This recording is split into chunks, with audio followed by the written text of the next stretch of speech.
Hello guys, oras alas 3 na ng hapon. So ang PVC, ano ba tawag niya? Pipe PVC kasi ilalagay dito sa CR.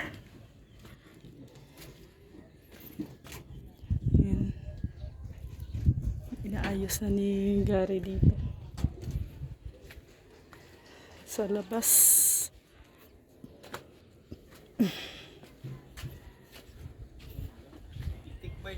Ha?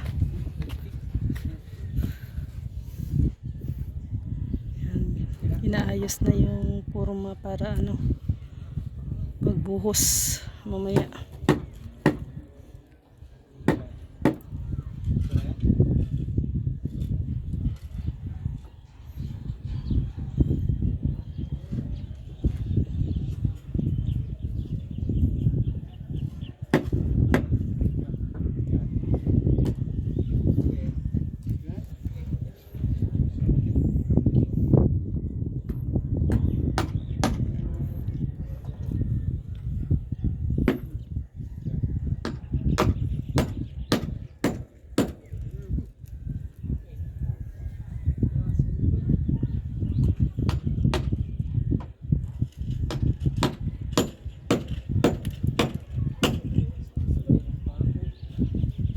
Di kaya ng pako. Malambot, manigas. Malambot yung pako. Malambot ang pako. Concrete nail siguro.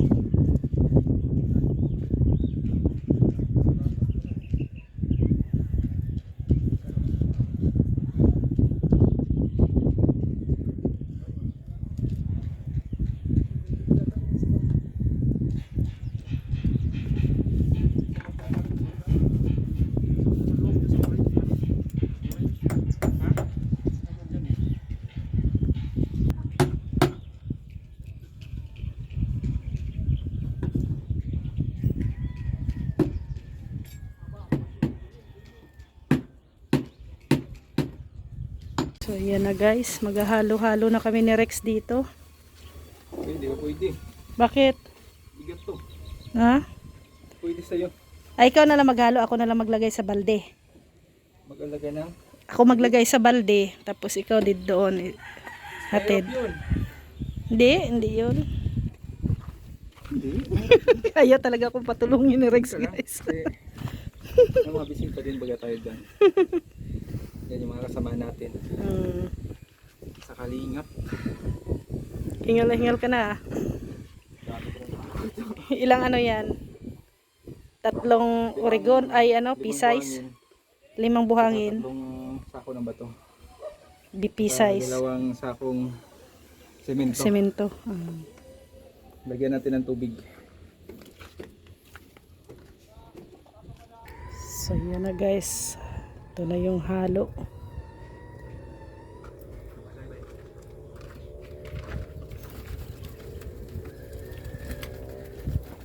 Yan, lagyan po ng Nevada.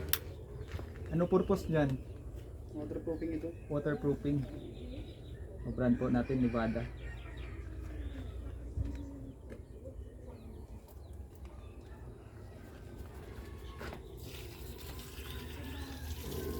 Itim pala ang kulay niyan. Ubos. Bango yan ba yun? Ha? Bango. Isang yung amoy. Matapang. Ito po yung gagamitin po natin na magbuhos sa inside gutter. Kailangan. So yan guys ang ilagay sa doon sa inside gutter. Hahaluin po yan mamaya. Nilagyan na din po ng yung Nevada. No. Yan po yung ihinalo diyan sa mixing. Guys, kumusta na sila dito? Ay, ilalagay na. Pero may gagawin pa kami. Ay, hindi ka siya? Ito muna yung Hindi ka siya? Kasya. konti lang mas na ilalagay ko dun. Abang. Abang lang.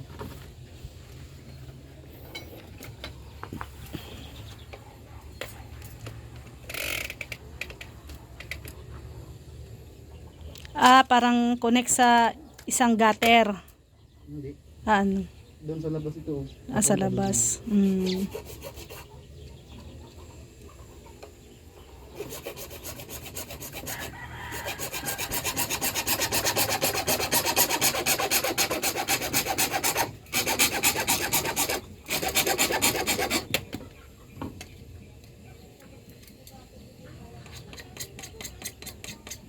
Mabusisi din pala ano. Akala ko pag concrete gutter, pag buhos okay na. Hindi yan. Doble ang ano yan eh. Forma. Doble pa lang forma. May ano pa pala yan sa loob ano. Mayroon pa. Ang ganyan o. Para sa butas ng makalidangan ng tubig. Oo, para daw sa butas ang daanan ng tubig. Ganyan po pala kabusisi guys. Akala ko'y buhos na lang yan. Akala ko'y ganyan siya. Tapos buhos na. Hindi pa pala.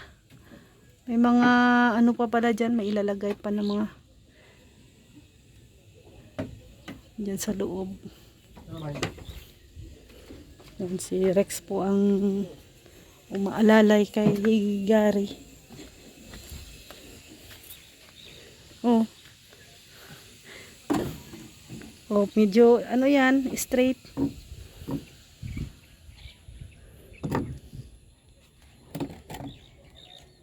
Hawakan ko? Huwag na.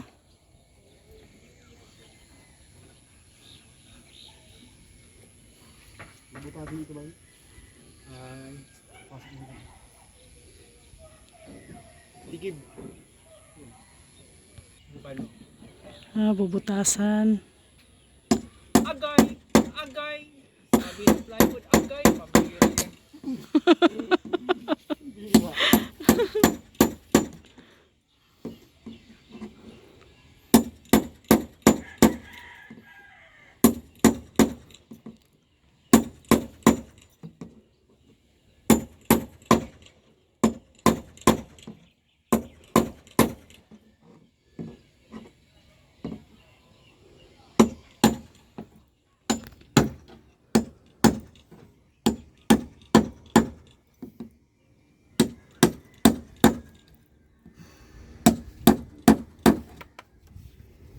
Kaya mo dyan ba? Tayong-tayo ang ano mo, hagdan. Kaya nga. Hindi kaya ang hagdan. Dito sa gilid. Yan, sa side.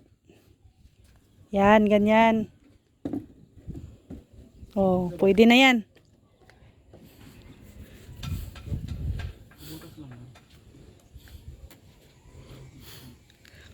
Yan, ganyan Gar. Turuan mo si Rex.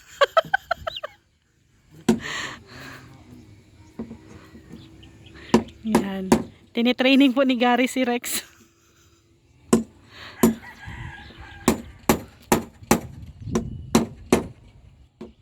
Ayusin mo.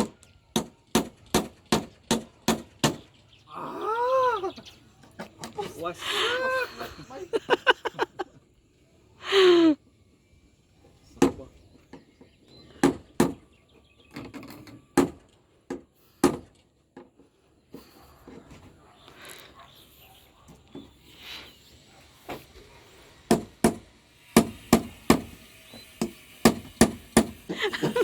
Gimorder mo na yan. Yee, butasin mo na.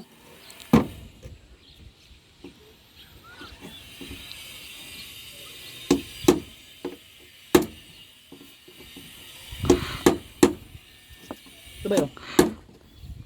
Maghari. Akin na. Maghari. Bilogin natin yung pataano mo. Bilogin natin yung pataoblong. Oblong-oblong na siya. Hindi na siya circle, oblong nang ginawa mo.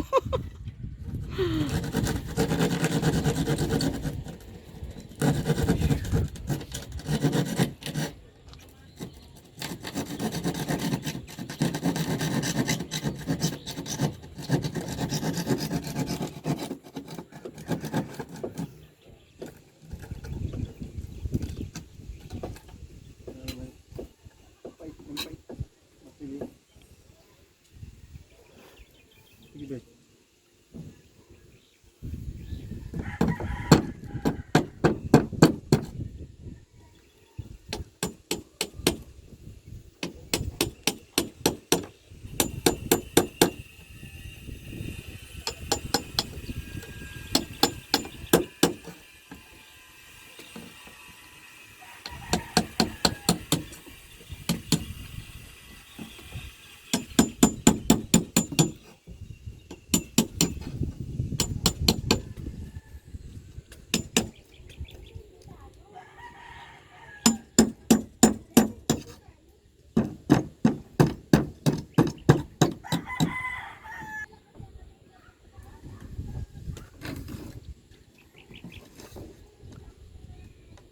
Parang sobra. Hindi, babawasan lang yan pag lagyan ng ilbo. May ilbo pa yan ay. Ah, may elbow pa.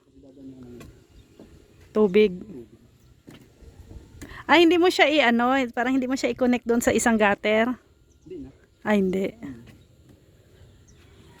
Pero kung sakaling aabutin, pwede man yun. Pwede i-connect. Babawasan yung ladder dito. Oh.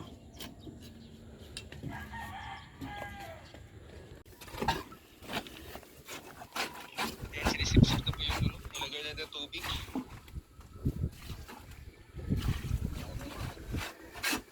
Kung siya doon po yan, lupa ang inaaluan.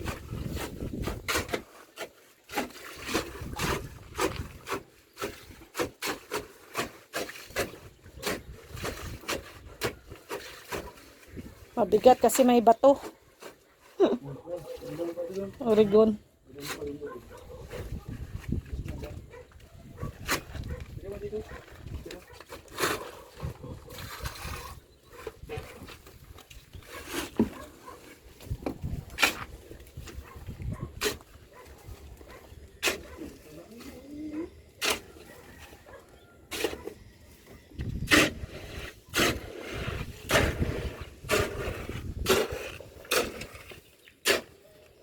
Balik si Arno.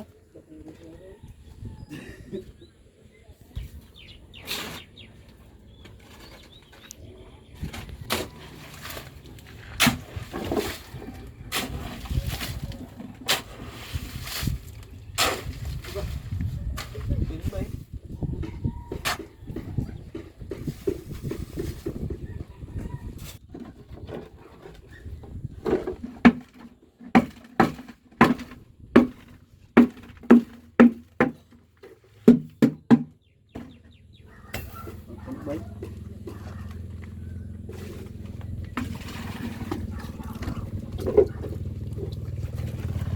Leave it to the expert. Ayaw akong patulungin ni Rex. Siya lang daw ang maghatid. Maghahalo.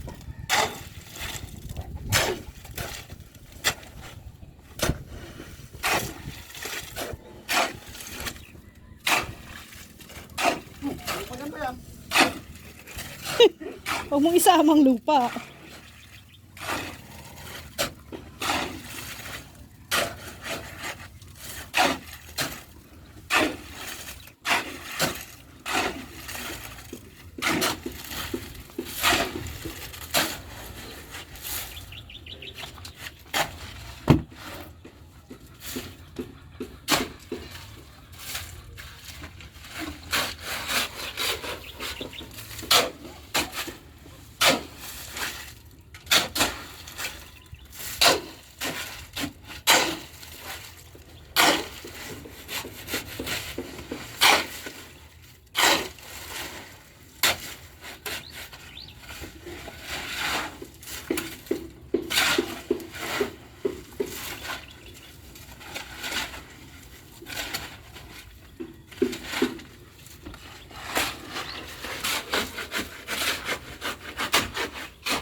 Bubuhusan muna ng tubig.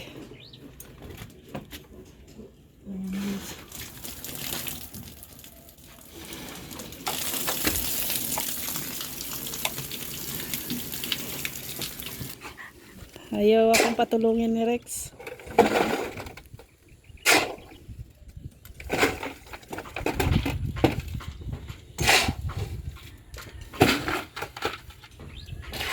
Huwag masyadong punuin.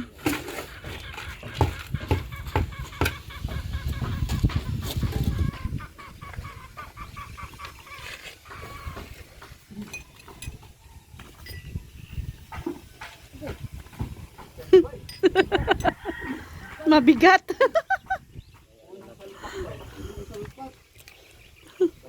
Pinuno ay. Hindi na ako pwedeng magtindahan.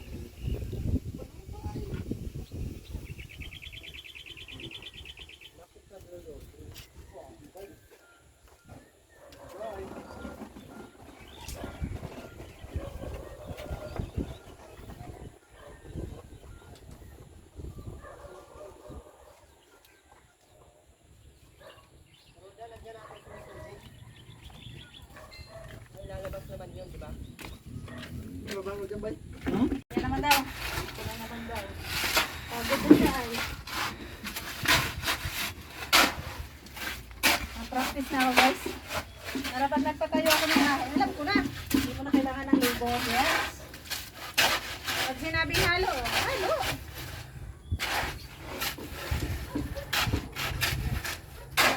Lagay na sa balde. Wag muna. Halo na.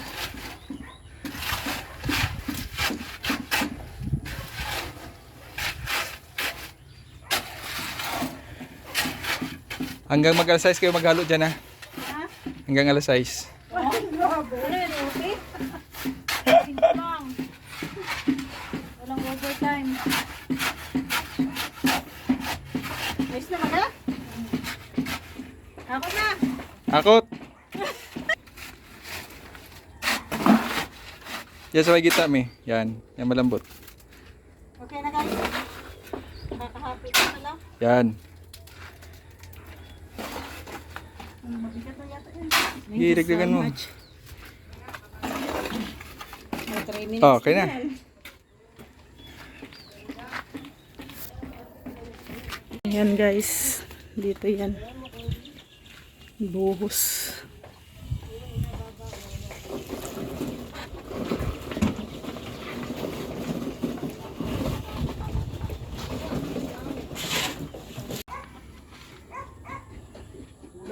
Kulang pa? Ilan? Oh, sige.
Hello guys, good evening. Natapos din po ang isang buong araw, no, March 2. Ayan. So